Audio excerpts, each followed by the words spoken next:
How to fix Chrome icon missing on Mac. Hey everyone, it's me Jessica from Create, Login and Delete. So let's get started with these fixes. First of all, Mac has this option of Search Spotlight.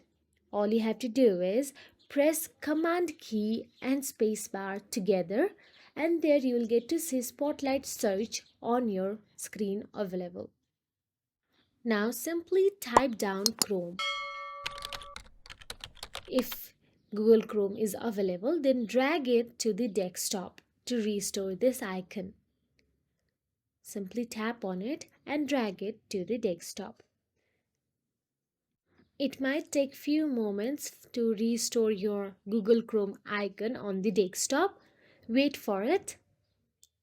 And once done, you can simply tap on it to open it. But if this method does not work for you, then we have another method available as well. Now for this method, simply tap on the Launchpad option available on a home screen and navigate to the Launchpad section.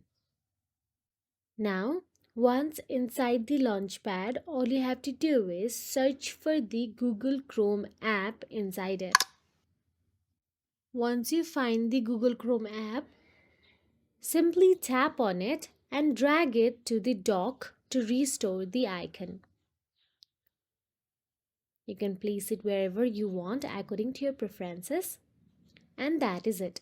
If you found this video helpful, please like, share and subscribe our channel, and thank you so much for watching.